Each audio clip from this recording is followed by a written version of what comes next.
Imagine a spy show so quirky and clever that even a pair of bunny slippers could cause a scandal behind the scenes. Behind the laughter and gadgets of one of TV's most beloved comedies lies a secret episode that almost nobody got to see. In the wild world of 1960s television, sometimes the simplest joke became the most unexpected controversy. Think about that. A light-hearted scene meant to make people laugh ended up in the cutting room floor for being too silly, in a show literally built on silliness. How far was too far for comedy in an era defined by censorship and Cold War paranoia? Could a pair of soft, fluffy slippers really shake the confidence of television executives? Get Smart, the brilliantly absurd spy spoof that debuted in 1965, carved out its own hilarious path in a time when James Bond ruled the box office and the threat of espionage gripped real-world headlines. Created by Mel Brooks and Buck Henry, the show flipped the seriousness of spy stories on its head and replaced high-stakes action with phone booths that led to secret headquarters, exploding gadgets, invisible dogs, and one hopelessly confident, utterly clumsy agent, Maxwell Smart. Played by the impeccably deadpan Don Adams, Max was Agent 86 of Control, a secret agency constantly doing battle with the villainous KAOS. His misadventures, often filled with catchphrases like, "Missed it by that much," and, "Would you believe?"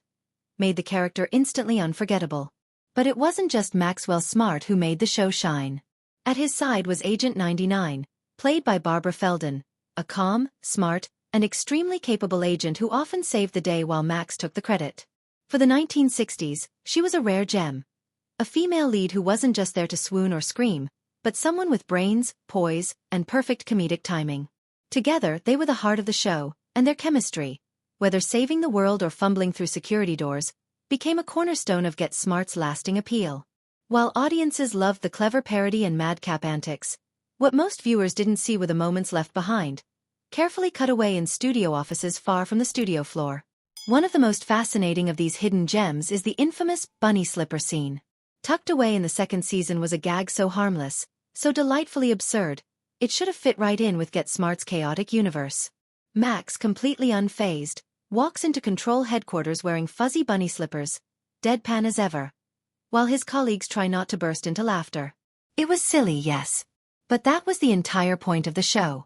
Yet, this moment never made it to air. Executives feared it pushed the comedy too far, even in a world where exploding pens and talking shoes were considered normal. The irony is thick. On a show that thrived on nonsense, where a villain named the Craw and malfunctioning gadgets were the norm, bunny slippers were somehow a bridge too far. No official reason was ever given for the scene's disappearance, but its ghost lived on in promotional stills and whispers among die-hard fans. For years it stirred curiosity. Was it really too silly? Or was it a case of television networks clinging to outdated ideas of respectability in a show that mocked the very concept? That wasn't the only scene to face the axe.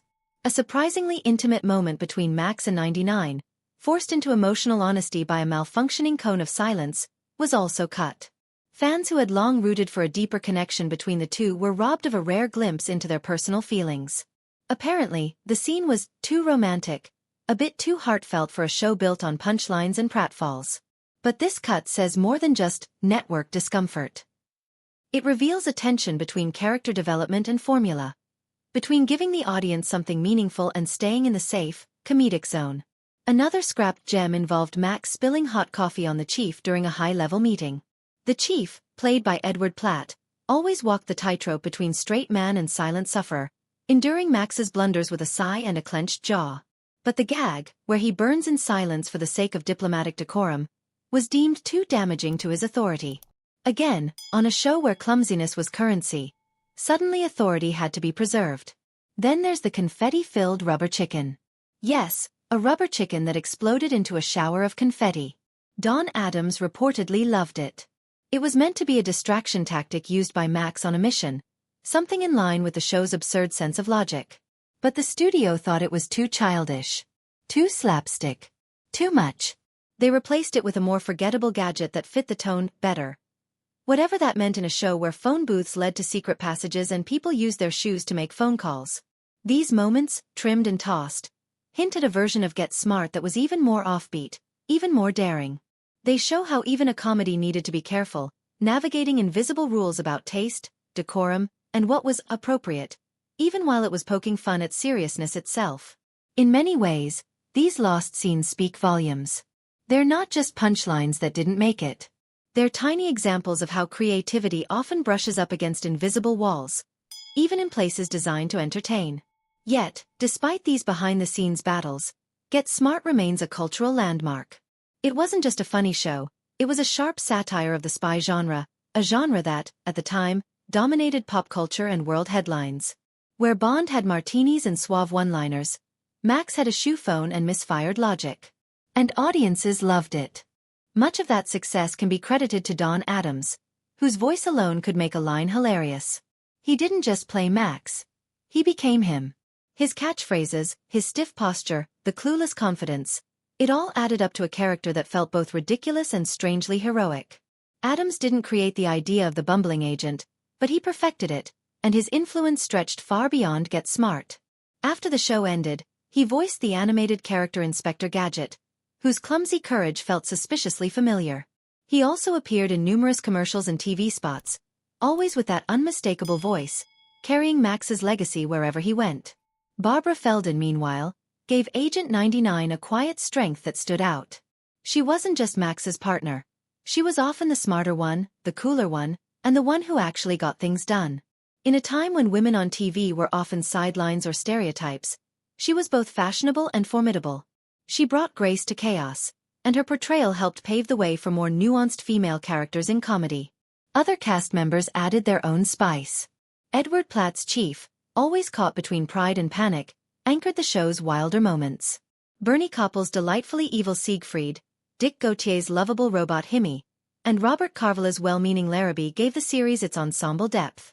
Guest stars, like Lynn Peters and Ellen Weston, helped keep the energy fresh, each adding a bit of charm or mystery to Max's unpredictable world.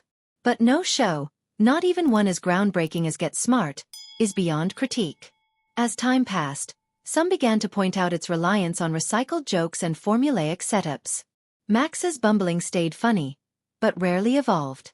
99, though a strong character, often took a back seat to Max's antics. And while the show did challenge gender roles a bit, it still lacked diversity in ways that are hard to ignore today. Ethnic characters were rare, and when they did appear, they were often handled with outdated stereotypes. The humor sometimes strayed too far into safe repetition, losing a bit of its spark in later seasons. Emotional depth was often avoided, leaving some episodes feeling like cartoons with little consequence. Yet, for many, those flaws didn't erase its charm.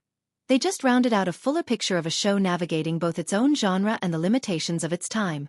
What stands out most today is how Get Smart managed to walk a line between mocking the seriousness of the spy world and embracing the pure joy of its own silliness. It wasn't perfect, but it was bold. It dared to be ridiculous in an era that often took itself too seriously. And while some of its best moments never saw the light of day, like those infamous bunny slippers, it still delivered something rare. Comedy that felt timeless and characters that felt unforgettable. Even now, fans still talk about those lost scenes. They wonder what the show could have been if the rules had been just a little looser, if the executives had trusted the absurdity a little more. There's a certain magic in those missing moments, a sense of what might have been, that adds another layer to the show's legacy. Because sometimes, it's the jokes we never got to see that say the most about the world behind the curtain. So if you're one of those people who ever laughed at a shoe phone or quoted, "missed it by that much," maybe take a second to imagine the version of Get Smart that almost was. The one where bunny slippers, exploding chickens, and heartfelt conversations had their place alongside exploding pens and invisible walls.